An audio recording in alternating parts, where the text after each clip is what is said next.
Napakabilis magbago ng ekspresyon niya. Kani-kanina lamang ay pinapanood ko siya na madilim ang ekspresyon ng kanyang muka. Ngunit ngayon ay nakangiti na siya. Ngunit natuwa ako sa biglang pagbabago ng kanyang mood. Nilagyan ko ang juice ng magic smiley para ngumiti ka. Masyado kasing madilim kaninang mukha mo. Birong sagot ko sa kanya. Effective ang magic smiley mo dahil nakangiti na ako ngayon. Pagsakay naman niya sa aking biro, pagkatapos ay tinitigan ako ng matiim. I'm glad that you're here by my side, Shiva. Ikaw ang nagbibigay ng saya sa aking puso at nagbibigay ng ngiti sa aking mga labi. Seryoso nang anyong sabi niya sa akin. Hindi agad ako nakapagsalita habang nakatitig sa kanyang muka. Dama kong sinseridad sa kanyang tono at nakikita ko sa kanyang mga mata ang pagmamahal niya sa akin. He really loves me. Ngunit hindi ko alam kung ang pagmamahal niyang ito ay biglang magbabago pagdating ng araw. Mahal kita, Haret. Gusto ko na palagi ka lamang nakangiti dahil nasasaktan ako kapag nakikita kitang may problema. Seryoso rin ang mukha na sabi ko naman sa kanya. Umangat ang dalawa kong kamay at tinaplos kong magkabila niyang pisngi. Habang hindi pa niya alam ang aking lihim ay sasamantalahin ko nang sabihin sa kanyang tunay kong nararamdaman. Para magalit man siya sa akin ay maisip niya na mahal ko siya. Mahal din kita, Shiva. Wala akong babaeng mamahalin sa buong buhay ko kundi ikaw lamang. Ikaw lamang ang gusto kong makasama habang buhay. At sana'y hayaan mo ko na matupad ang ninanais ko. Sa halip na sagutin ko ang kanyang sinabi ay nginitian ko siya ng matamis na ngiti. Nang unti-unting lumapat ang mukha niya sa mukha ko, ay kusang ipinikit ko ang aking mga mata at hinintay ang tuluyang paglalapat ng aming mga labi. Banayad lamang ang halik na iginawad niya sa akin. Ngunit gusto ko ay yung mas mapusok at malalim. Kaya ako na ang naunang mas dumiin ang halik sa aming dalawa. Nang maramdaman naman niya kung ano ang nais ko'y doon lamang niya pinalalim ang kanyang mga halik. Hindi ko napigilan ang pag-alpas ng mahinang ungol sa aking mga labi nang lumalim na ang kanyang halik. Mas lalo lamang akong napaungol dahil sa kakaibang halik na ginagawa niya sa akin. Ginaya ko kung anong ginagawa ng kanyang bibig sa bibig ko at pagkatapos ay bahagya akong kinagat ang pang-ibaba niyang labi. Nakadama ko ng kaligayahan ng marinig kong mahinang ungol na nagmula sa lalamunan ni Haret. Masaya ako na kaya ko siyang pasayahin. Hinayaan ko na pumasok sa loob ng aking blouse at marahang humahaplos sa aking tiyan ng isang kamay ni Haret, habang ang kanyang mga labi ay gumagapang pababa sa aking leeg. At napakagatlabi na lamang ako nang marahang umakyat pa itaas ang palad niya hanggang sa nakarating ito sa kanyang pakay.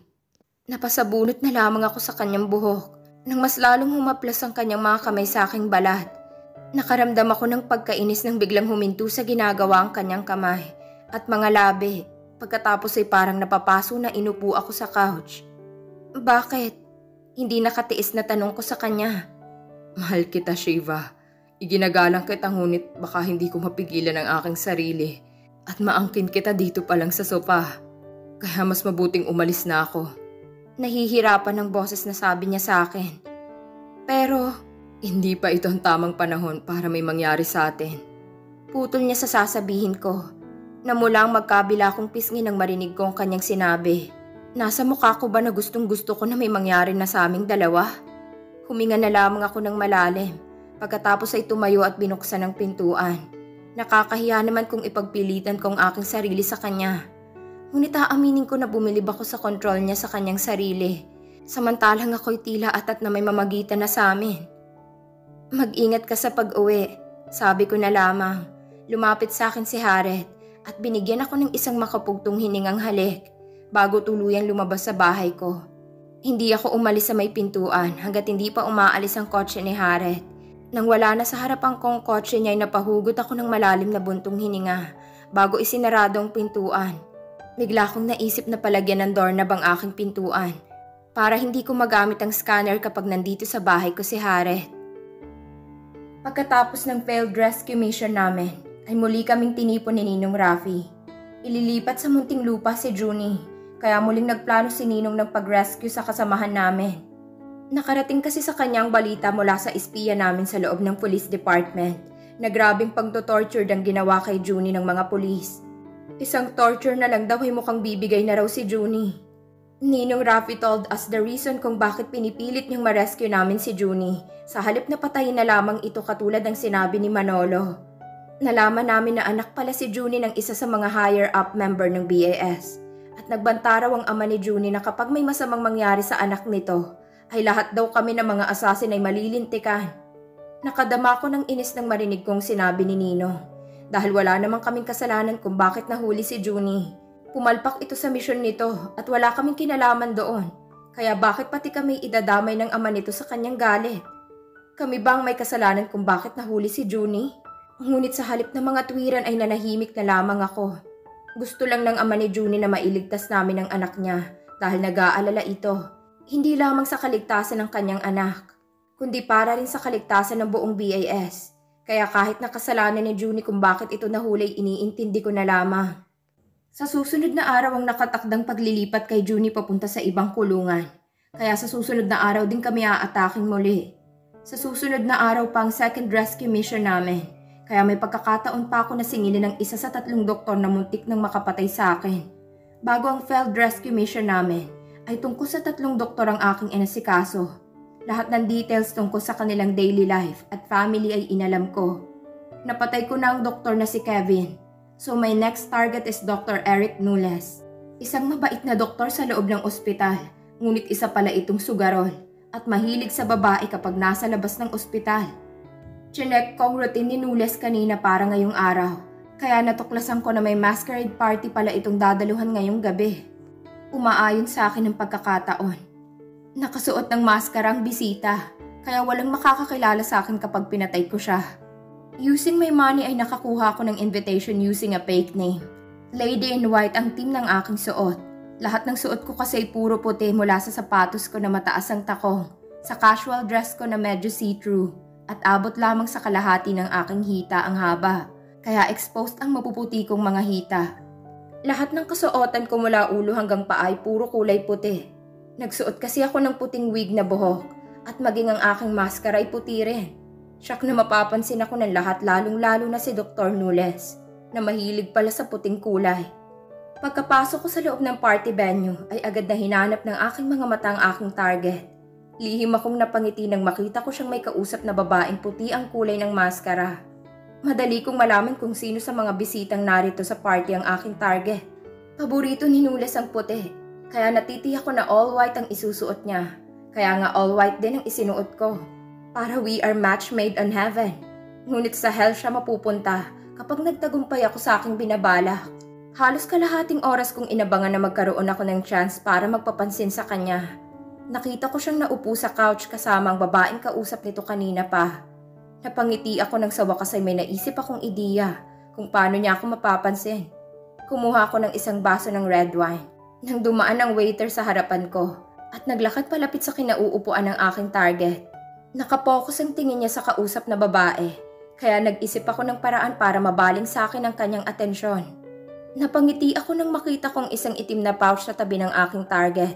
Hindi yun pouch ng kasama nitong babae, dahil nakita kong walang pouch ang kausap nito. Naisip kong gawing excuse ang pouch na yon para mapansin ang target ko. Naglakad ako palapit sa kanila at huminto sa tapat ni Dr. Nules. Excuse me. Kukunin ko lamang ang pouch na naiwan ko sa couch. Kunwari ay sabi ko sa aking target na hindi man lang ako tinapunan ng tingin. Dahil hindi niya ako pinansin ay kinuha ko na lamang ang pouch sa tabi nito. Ngunit nang akmang tatayo na ako sinadya kong tapunan ng red wine ang suot nitong pantalon. Oh, I'm sorry. Hindi ko sinasadyang matapunan ka ng wine. Kinuha ko sa center table na nasa harapan namin ng isang table napkin. At kunway tarantang pinahiran ko ng napkin ang nabasang pantalon niya na malapit sa bagay na nakaumbok sa harapan nito. Ano ba? Bakit hindi ka nag-iingat? Galit na singhal niya sa akin. Ngunit nang makita niya ang aking kasuotan ay biglang nagbago ang kanyang isip. Sorry at nasigawan kita. Nabigla lamang ako sa nangyari. Paumanhin niya sa akin habang namamasyal sa aking kabuuan ng kanyang mga mata. Kahit hindi ko nakikita ang kanyang muka, ay tila nahuhulaan ko na nakangiti siya ng matamis sa akin. Okay lang, kasalanan ko naman ang nangyari. Kunwari ay nagpapakumbabang sabi ko sa kanya. Hindi mo sinasadya ang nangyari kaya pinapatawad na kita. Sabi pa sa akin ni Dr. Nules. Ano nga palang pangalan mo, miss? You can join us kung nag-iisa ka lamang. I'm Latina. Just call me Tina. Katulad ng tawag sa akin ng mga malapit kong kaibigan. Mabilis na sagot ko sa kanya sa pinalambing kong tinig. Okay lang ba na mag-join ako sa inyo? At saka ikaw, ano nga palang name mo? Siniguro ko na nakakaakit ang aking pagkakangiti sa kanya. Just call me Nules. At kung okay lang sa'yo ay share ka na lang sa mesa namin. Alok niya sa akin. Malapad ang pagkakangiti na para bang nakahanap siya ng swerte. Ang hindi niya alam ay malas ang kanyang natagpuan at pinapadali lamang niya ang kanyang buhay. Darling, ako ang kasama mo tapos may ibang babae ka na nais mong paupuin sa mesa natin? Hindi nakatiis na wika ng babaeng kausap nito at halatadong hindi nito nagustuhan ng magandang trato sa akin ng doktor. Kung ayaw mo mag-join sa amin, di umalis ka. Wala namang pumipigil sa'yo. Inis ang boses na pagtataboy ni Dr. Nules sa babae. Tinapuna naman ako ng masamang tingin ng babae bago biglang nanulis ang nguso nito at walang paalam na umalis sa aming harapan. Napangiti ako dahil sa ginawa ng babae. May pagkakataon na akong ma-assassinate si Dr. Nules. Agad akong umupo sa tabi ni Dr. Nules na maluwag ang pagkakangiti sa akin. Pagkaupo ko'y umusog agad siya palapit sa akin. Pinigilan ko ang aking sarili na umusog naman palayo sa kanya. Natutuwa akong makilala ka, Tina. At katulad ko'y mahilig ka rin pala sa kulay white. Nakangising kausap niya sa akin. By the way, my real name is Dr. Eric Nules. Single and very much available. Pakilala nito sa sarili pagkatapos ay inalis ang maskarang nakasuot sa mukha nito. Mas natutuwa akong makilala ka, Dr. Nules. Lalo na sa nalaman ko na single ka pala. Sagot ko naman sa kanya. Walang malulungkot na asawa at mga anak sakaling mawala ka. Anong ibig mong sabihin? Nagtatakang tanong niya sa akin, ngunit hindi naman lumayo. Sa halip ay mas lalo pa niyang idinikit ang kanyang balat sa aking balat, kaya para na kaming kambal na magkadikit ang mga katawan. Walang asawa at mga anak na malulungkot sakaling mawala ka sa kanila at mapunta ka sa akin.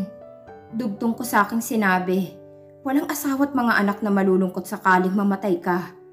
Pagwawasto ko sa aking isip, sa ibig sabihin ng sinabi ko sa kanya, mas lalong napangiti si Nules nang marinig ang aking sinabi.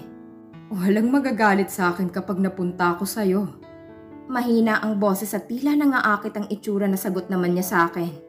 Habang nagsasalita ay dahan-dahang gumagapang papasok sa suot kong dress ang kamay niya na biglang dumantay sa aking hita. Minamadali mo naman ako. Gusto ko pa sana maglaro pero mukhang mapipilitan na akong tapusin ang lahat. Nakangiting sabi ko sa kanya. Anong ibig mong sabihin? Nagtatakang tanong niya sa akin. Ngunit hindi ito nag-abalang itigil muna ang pagpasok ng kanyang kamay sa ilalim ng laylayan ng suot kong dress. Eksaktong nakapasok na sa loob ng aking dress ang kanyang kamay. Nang itinurok ko sa kanyang karayom na may pampamanhid lamang. Abala kasing isip niya sa ginagawa ng kanyang kamay. Kaya hindi niya napansin ang paghugot ko ng karayom na nakatago sa aking wristband na nasa kaliwang braso ko. Anong ginawa mo sa akin? Bakit hindi ako makagalaw? Bakit tila namamanhid ang buo kong katawan? Tanong ni Dr. Nules habang nalalaki ang mga mata.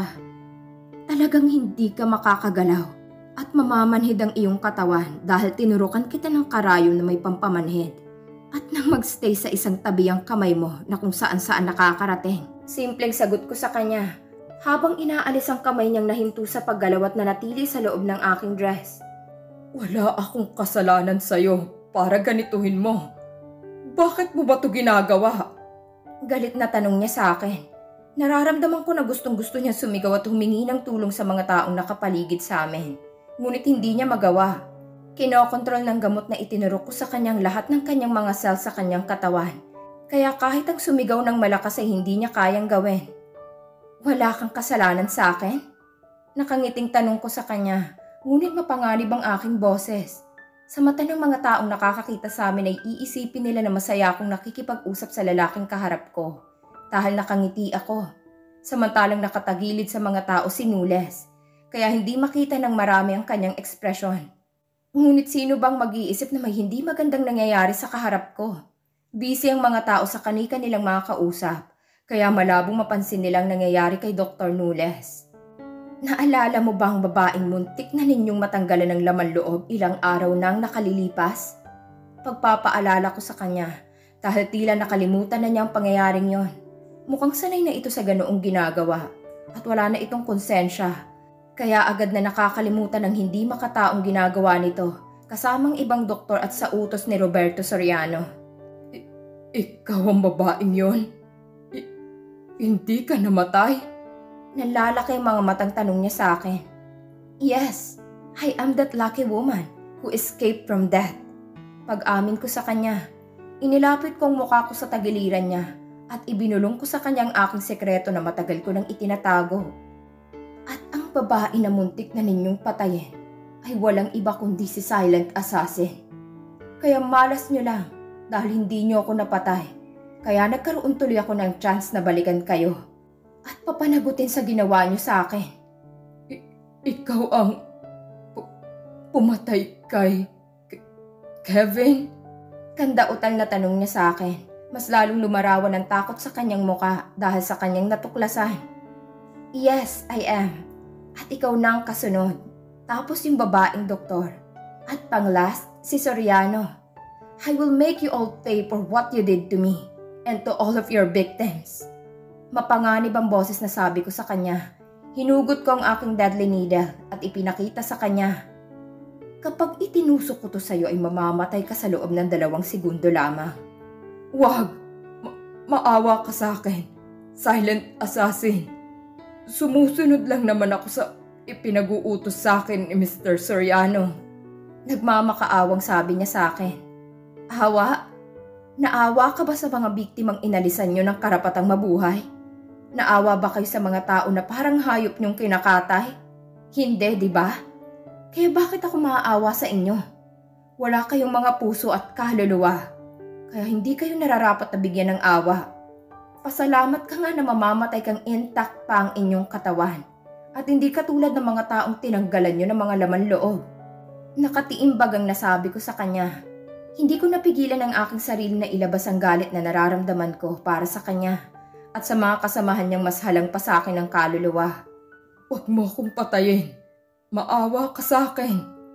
Ipinapangako ko na magbabago na ako. Umiiyak na pakiusap niya sa akin. Ngunit hindi na antig ang aking puso sa kanyang pag-iyak. Magbabago? Magbago ka man ay hindi na maibabalik pa ang buhay ng mga taong pinatay niyo. Kaya para makabawi ka sa mga kasalanang ginawa mo, ay makabubuting samahan mo na lamang sila sa kabilang buhay. Ay sorry, hindi pala kayo magkakasama ng mga naging biktima nyo. Dahil sa impyerno ka nga pala mapupunta. Sabi ko sa kanya pagkatapos ay pasimpleng itinusok ko sa likuran ng kanyang palad ang karayom na hawak ko. Hindi na nagawang makapagsalita ni Nules dahil 2 segundo lamang ang lumipas ay bigla na itong sumandig sa kinauupo ang sopa. Mukha lamang itong lasing. Kaya iisipin lamang ng mga tao na nakatulog ito sa sobrang kalasingan. Parang walang nangyari na tumayo ako sa kinauupuan ko at naglakad palabas sa venue ng party. May ngiti sa aking mga labi nang makarating ako sa aking kotse. Mission accomplished. Next target is the female doctor.